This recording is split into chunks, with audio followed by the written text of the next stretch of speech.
So many of our favorites to watch. Oh look, now they're being bashed. I guess that's what we should expect on the Bullied Nostalgia podcast.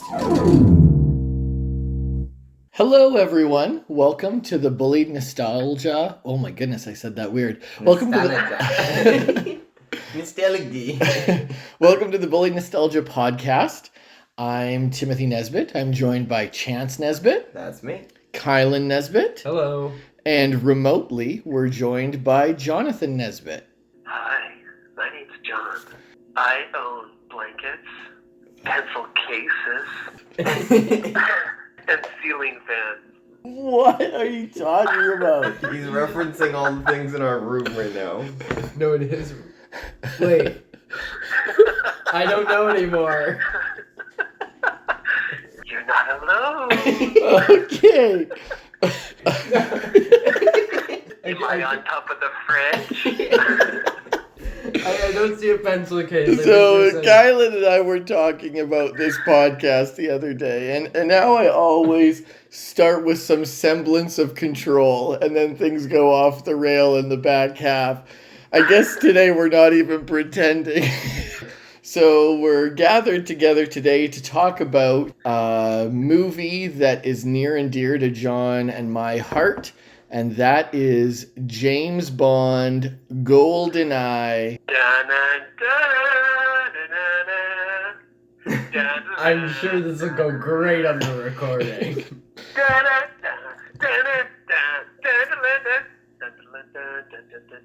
Tim, you can keep talking. I'm the background. Oh, you're the background music. Yeah, sorry. So we're doing Goldeneye today, Pierce Brosnan's first James Bond movie.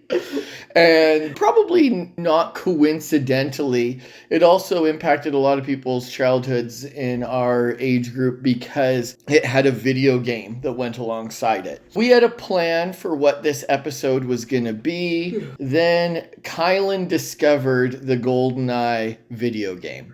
He started playing the story, which was just a couple block figures putting text on the screen.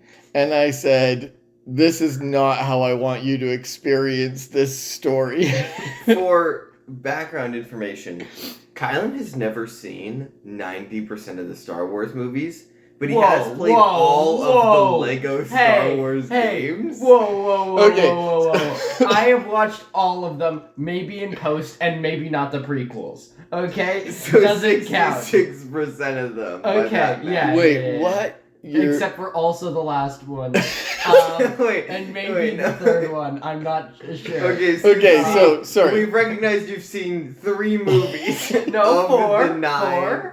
So. We've referenced this back in the Batman episode, that most of Kai's consumption and understanding of media is filtered through the Lego video games. Everything that he knows about most media is if it's been Lego-fied. If not, Kai doesn't recognize it. And there's certainly a similarity to this video game. It's not a Lego video game, but it was made when 3D graphics were just taking off. And so everyone looks like a block figure.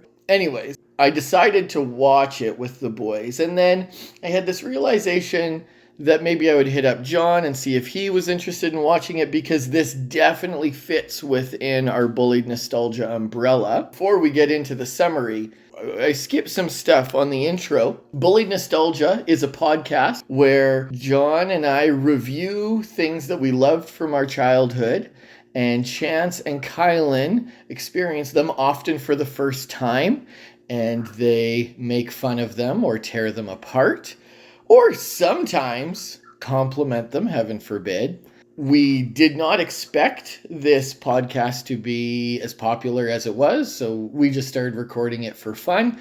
But our audience has certainly grown. So as of recording this episode, you can now find us on Spotify, Google Podcast, Apple Podcast, or Audible. So if you know someone who would like to listen but is on a different platform, at this point we're hitting most of them. So just let us know if there's someplace else we should be. So this is what it feels like to be on the other side of a shameless plug.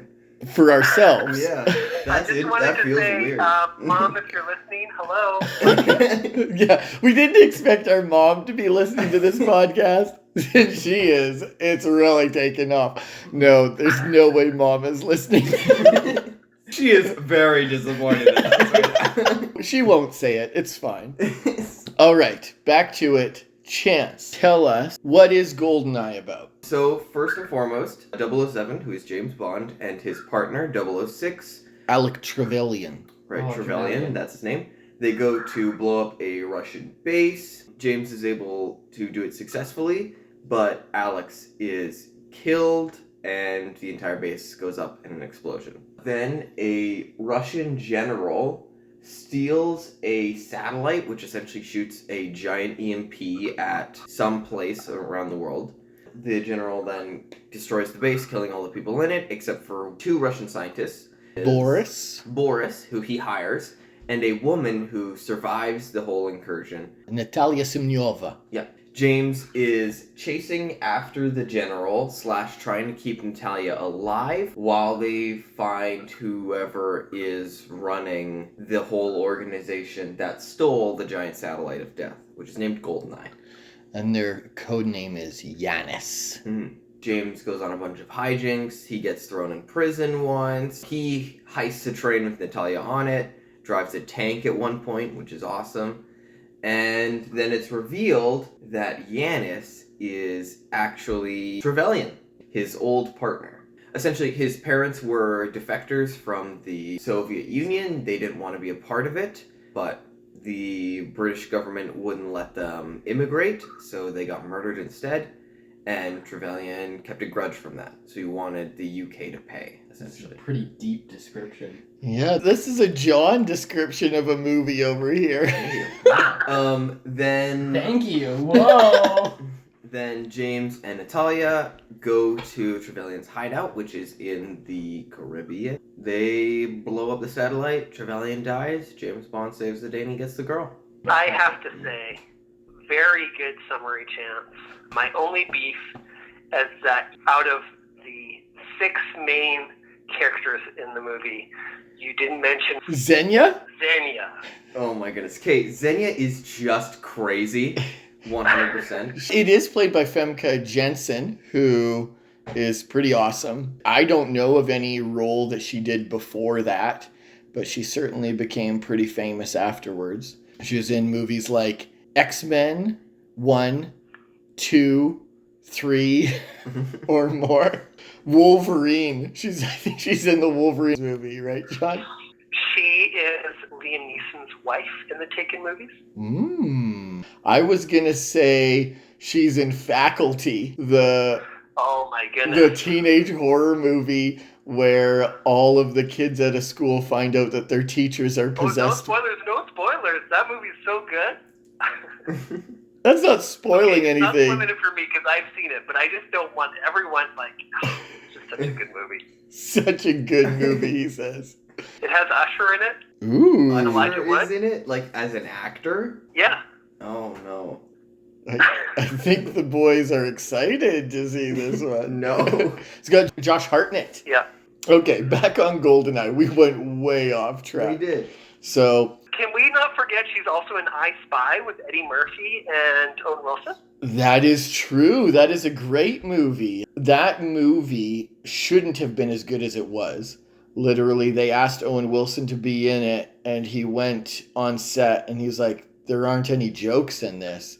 And so on the fly, he added all the jokes in that movie, and there's a lot of very funny ones. Do you have her IMDb pulled up or something, or you're just remembering these off the top of your head? I do not have IMDb pulled up. Okay.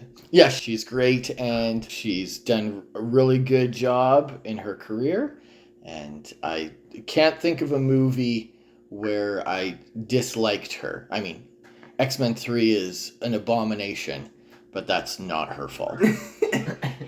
Also, very side note, but talking X-Men movies, Boris in Goldeneye is actually Nightcrawler, and That's Famke true. Janssen is Jean Grey, so it's a reunion. Yeah. He's also in Spy Kids, but She wasn't in that movie. Let's talk about this movie for once, Right. shall we? So Goldeneye. Can I just... Okay, hold on. Oh, no. So- Back to the IMDb So- page. I'd like to say that you're going to get a lot more John today, because John, when he's sitting at a table with three other people, gets like a little bit shy. But now that I'm over the phone, I'm finding all this confidence. Okay. Next time John's actually here, we're just going to lock him in the bathroom and he'll record from Talk there. to him on the phone through the wall. Anyways, just to not stop talking about Famke Janssen. Sorry, Tim, I just sort of went on a deep dive learning about Goldeneye. Sort of stole some of your thunder. You did some research. I did. Oh, I wow. did. Okay. And I was looking at the Geek Den website. I don't know how reputable it is, but out of all the Bond movies, they ranked the top villains, and Famke Janssen and Sean Bean ranked third best villains in all of the Bond movies. So, Wow. anyways, let's not forget her character. So, spoiler alert. Probably not a spoiler because most of the time James Bond villains die. But Alec Trevelyan is played by Sean Bean, who I consider one of the greatest actors of our generation. And I have a long-standing theory, and that's that if you can get Sean Bean in your movie and he dies, it is a very good movie. If he lives through to the end of your movie, then you get pixels. Interesting. Did he survive in Jupiter Ascending? He sure did. Yeah, that explains it. If you're writing a part for Sean Bean, I think you've got to be in that headspace where you're like, I got to kill this guy if I want my movie to be good. I don't know why people are writing him in movies where he doesn't die. And that's why in Goldeneye, which is considerably a good movie, he dies twice. Twice as good. There you go. Yeah. All right. I guess before we get into details, did people enjoy this experience? I thought it was good. I was really surprised on how well the special effects were set up. A lot of the things were good looking. I am actually a sucker for a good spy movie, so getting to watch one of the old classics was nice. I rather enjoyed it. Yeah, this is still the best Bond movie in my mind. Still an incredible movie, and I will be rewatching this movie for the rest of my life, even though I'm not a movie rewatcher. So Wow. He's not going to stop watching it. He's watching it right now. On loop. When was the last time you watched this movie? I honestly couldn't tell you. It's probably been a decade. Okay. So when you say you're going to rewatch this movie, In a do you decade. mean you're going to watch it again in 10 years or sooner than that? No, probably 10 years. Okay. But I've got a number of decades before I'm gone from this earth. Okay. Already planning your exit, hey?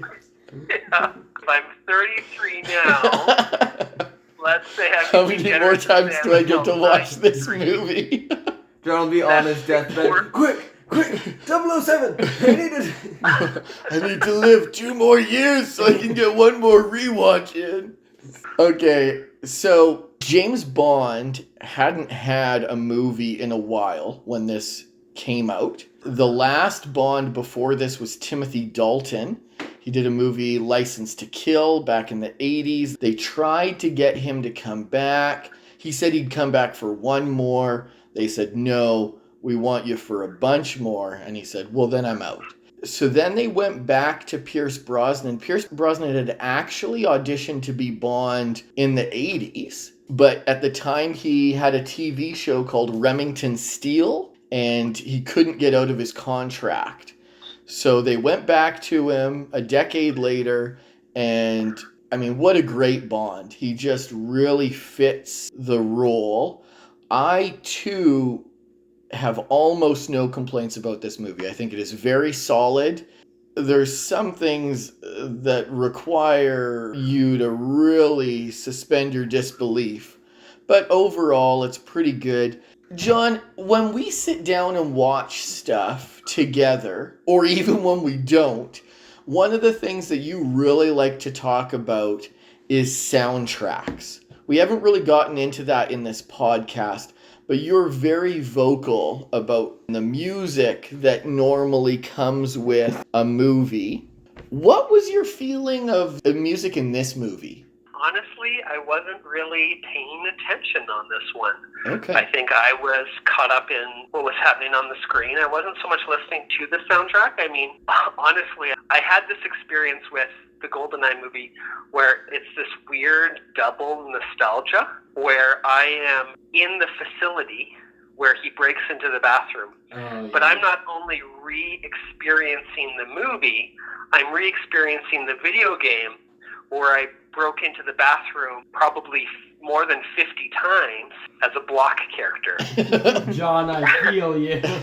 Yeah, Kai and I were pointing out the staircases and the door placement and everything. Yeah, it's interesting because it's like Pierce Brosnan is walking down the staircase. It's like, I've walked down that staircase way more than he has. He only did it once. I should be in this movie.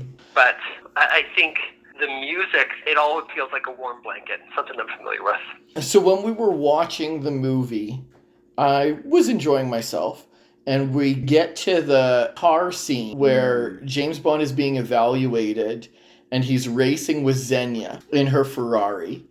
And there's some crazy funky beats going on. There is. It's very strange. It's distracting. It's so dated. It's really bad. And I found out some stuff about that in my research. Their budget for soundtrack was extremely small. It was pretty much, this is what you got, use it.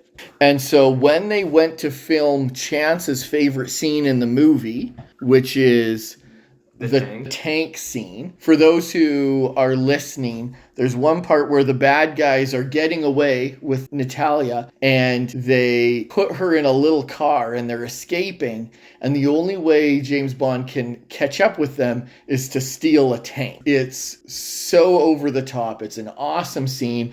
They're essentially driving down the road and then he bursts through the wall with this big tank. And when he bursts through that wall, you get the ba-ba-ba-da, ba-da-ba. And that was not, I guess, what was supposed to happen. It was more of these funky beats, more synth.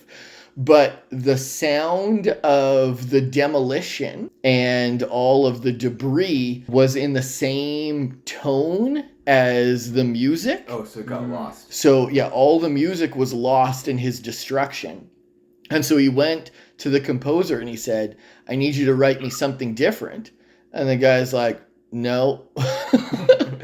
So don't wanna. He said, at least give me the triumphant trumpets of the Bond theme.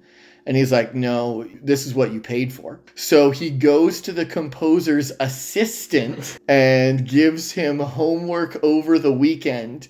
So all the music from that scene is an unpaid intern's contribution. And easily the best music in the whole movie, which is nuts. And that's the stuff that you would hear then in the video game that you would respond so well to, John. Yeah. John is talking a little bit about the video game. Is there anything that people want to talk about the video game? It's an hour-and-a-half movie stretched out into like 28 levels. It's funny that we made the comparison that the game is like a Lego game, so it's something that Kai can consume. There's one scene in Goldeneye where Q is showing Bond the gadgets that he can use. And so in the background, there's all these things, you know, a phone booth with an ejector seat or something, and blow torches and an exploding pen. And then Bond looks down and he sees what looks like a sandwich and he picks it up. And Q says, "Don't touch that. That's my lunch." And Kylen literally said, that feels like that came right out of a Lego game. Right now, the conversation about AI is super relevant. It's in the media everywhere. But Kai is like an AI that's only been given Lego content to learn from. And so then he's trying to understand what the world is without Lego bricks there. The Q was played by Desmond Llewellyn. He played that character all the way to his death. So he was Q for 50 years. I actually really enjoyed him in this movie. He was a lot of fun. He's quite good. A character I did not expect to like so much was the American. Exactly. You do have IMDb pulled up. Now I do, yeah. Yeah, I actually very much enjoyed him as a character. I liked how he contrasted James, because that's the difference between spies in America versus England. England spies are very proper, put everything together very nicely, get the job done quietly. And then American spies are Rambo. We all know why we're watching this movie, and that is because Judi Dench is in it, and we're following the breadcrumbs that were left to us from her narration in Dougal. We're trying to figure out what mistake she made to get here. How did she get from Goldeneye to Dougal? Are we only reviewing movies that are somehow tied back to Dougal? Obviously. Going back to Chance's comment about British spies being prim and proper, James Bond is just so stoic. And I guess that's pretty common with action heroes, is that they're pretty one-dimensional. Yeah, no, that's characters. fair. The memorable characters, like you said, Xenia Onatopp is crazy, and Alec Trevelyan has that weird sense of his own twisted honor. Even with the General Urmov and then Boris, it's not just the two villains. I think all four villains are kind of a cool combo. My favorite scene with Urmov is when he goes before the defense minister, Mishkin, and he's there to tender his resignation. And he says, "Oh, these terrorists, they did it all. And My life's work is nothing now." Yeah, you set me up for failure. It's time that I walked away from this." And then Mishkin's like, "Well, what are the two survivors?" And he's like, "Two survivors? I'll look into that." He's just like, obviously busted. I untender my resignation. Possibly my favorite character in this movie is Boris. I'm invincible. There's a scene at the end of the movie, he gets a hold of James Bond's exploding pen, which, when you click it in 3 times, after 3 seconds, it'll explode like a grenade. And the scene is so chaotic because he's eccentric and he... Could use a fidget spinner. Yeah, he could. He's extremely anxious. So the entire time, he's with his left hand typing the entire code, with his right hand flipping the pen around, clicking it in every 2 seconds just because he's so paranoid. It's such a strange scene with so much tension behind it.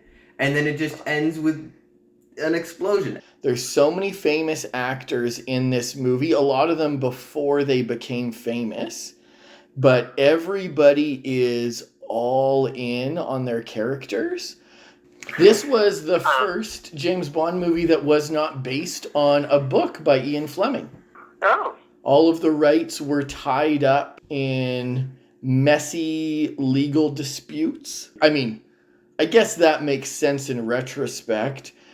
Ian Fleming wouldn't know what an EMP was 50 years earlier. And this is something I was just thinking about earlier when John mentioned the one-dimensionalness of James Bond. The point of where he is in the movie, the things you know about him, he's a womanizer, he's a stoic, but like, when you think about it like that, he's probably killed thousands of people over his career. He's never had a relationship that lasted more than a couple weeks. When you put it that way, it's kind of like the same way you look at Batman. At face value, Batman is a superhero who can do whatever he wants. But in reality, it's a mask on a very, very broken man. So with James Bond, it's that same thing, that it's all these good qualities that are placed over top of somebody who is probably deeply traumatized. So the writer of this movie actually came back to write one more Bond movie years later, and he took a swing at that same concept. He said, when I wrote Goldeneye, I wrote Pierce Brosnan's character to be very cold and distanced. And so he said, I'm going to write a story about how you get to that point. And so the same writer who did this, actually the only other Bond movie they wrote was Casino Royale. And if people have seen Casino Royale, there's no Lego video game for it. Sorry, Kai. It's essentially a telling of James Bond long before this. And the first person he kills is in that movie, that he has to kill someone to get his 00 status.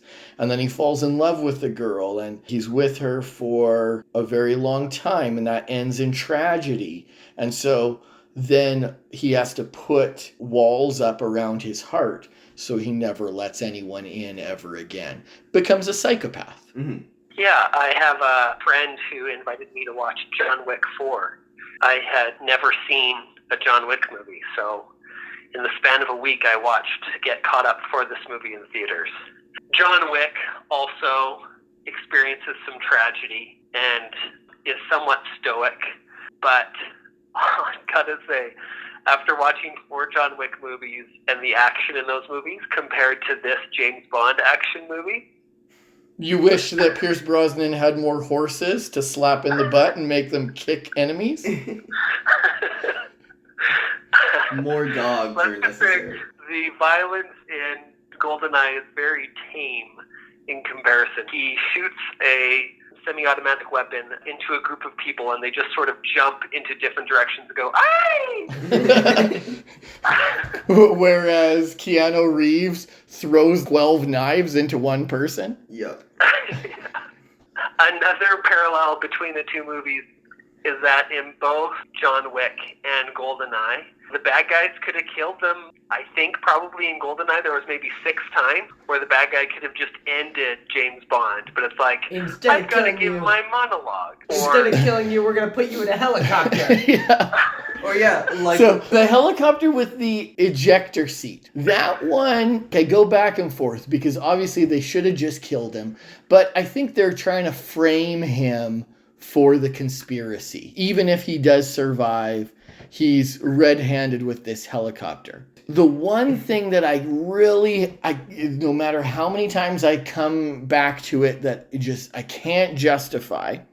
For people at home listening, the master plan of Alec Trevelyan is to use an EMP to erase all the transactions that he made from the bank. Essentially, he's going to digitally rob every bank in London at the same time, get billions of dollars, and then all of the information will be gone. Yeah, so there's no proof as to where the money was sent, and then he'll be rich. To pull it off, though, he needs a satellite dish that's the size of a small city, hidden under a lake.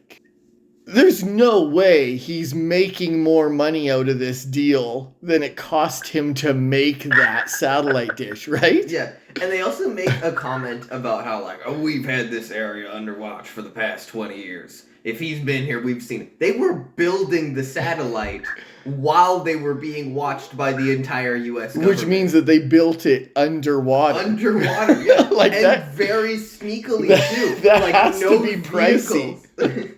I understand where Alec Trevelyan would leave James Bond to die with a timer or whatever, because that's how James Bond hurt him, and we've seen before that Alec Trevelyan is only fueled by vengeance. But there are characters like General Uramov, when he runs into the room where James Bond is being interrogated. At this time, James Bond is a domestic terrorist of Russia. He is the National Defense Guard, and they employ martial law. If General Uramov had just come in and shot James Bond in the face, I'm pretty sure he would have maybe at the worst got a slap on the wrist.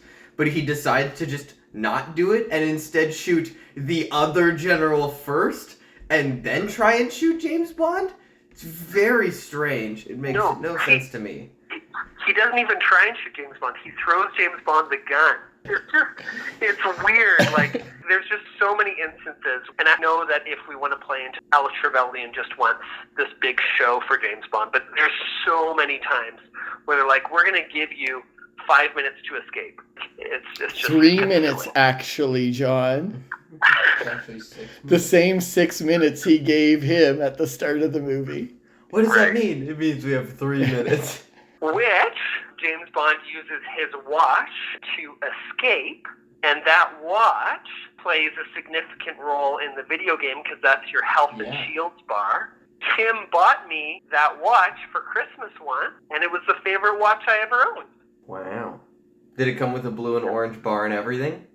It did. Did it come with a laser? And I got so many compliments. The people you least expect. My this. mom. I was playing basketball, and when I was doing a slam dunk, Right. it fell onto the net, and the watch broke. We didn't talk about Natalia. Yeah, she's really good. I don't know of many other So movies. Natalia is the main female character, the love interest. Yeah. Sorry. Oh, continue. speaking of love interest, Oh, James James. Bond's auditor. You're and incorrigible. She hates him and his driving, but then he pulls out a bottle of champagne, and she's like, "Oh well, whatever." But the funny thing is, they're having this conversation while James is actively racing another woman on the Yeah, he's road. flirting with her. Mm-hmm. She just got jealous. Yeah. Poor auditor lady. They wrecked that Ferrari. They did. No, like, they borrowed it from the Ferrari museum. And they had to spend $80,000 fixing it. Wow. Hmm. That's where all their soundtrack buttons. Yeah, that's right. Sorry, but now you only get these beats. The girl who played Natalia, she would later be in Reign of Fire with a bunch of dragons. But I don't know what else she did. She's good. Like I said, I think everybody here really delivers on their character. Some of them are wacky and over the top, but they all are giving it their all, and I'm here for it. Yeah, I appreciate Natalia, and it kind of makes me wish that more Bond characters would carry over between movies. You know, outside of the people in the agency, like Moneypenny and M and Q. Valentine would carry through from this movie. Yep. Yeah, I feel like I was OG with that actor when Harry Potter came out, and he was Hagrid. I was like, I knew Hagrid before he was Hagrid. Hagrid and I were friends. I played as him in an N64 game. I just wish that sometimes the female leads would last in movies. Yeah, I would have liked to watch her come back again. You get into later Pierce Brosnan movies. What was it? The World Is Not Enough? They introduced Halle Berry as Jinx with the intention of giving her her own movie. Gross. Don't make me watch that. But I would have liked to see her come back in another Bond movie. But if you wanted to give some of these characters a movie where they're hackers, Boris. I would watch that. There's enough interesting personalities for sure. Bond Girls the movie. That would be fun. Bring back everybody. Auditor lady, Oh my the movie. Can we just talk about how unique the 007 franchise is? There are like 20-some movies in, and they've had different people play the protagonist. And there's also like not that many ongoing characters that are the same. I don't know, I just don't feel really that connected or invested in characters, and it's just odd. It's more of a genre than it is an actual continuing story. And I guess with the Daniel Craig James Bond's movies, they were trying to tell a little bit of a continuous story with him. But overall, I think it's weird. You're taking a character who's so stoic and has little personality, and you're throwing him into all these different scenarios with no returning cast. Yeah. Spoiler alert, this was the last Daniel Craig movie.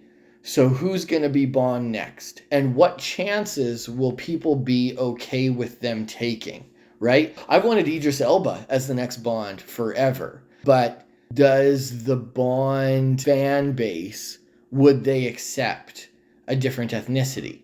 Lots of people have talked about a Jane Bond. Would the fan base identify with a woman?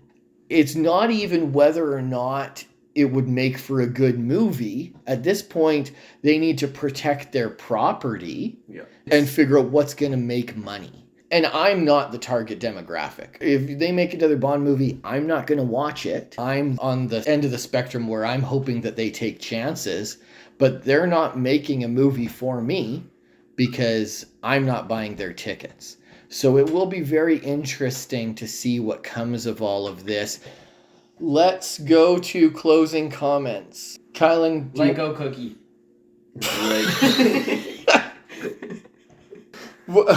Lego cookie. So it's a cookie made out of Lego bricks? Or is it a cookie with Lego bricks baked into it, like a chocolate chip cookie. No. There's a Lego piece that is a cookie. It's a little circle and it's got little chocolate chips on Oh. So this is a choking hazard. it. Yeah. It's not edible. Do not eat this movie.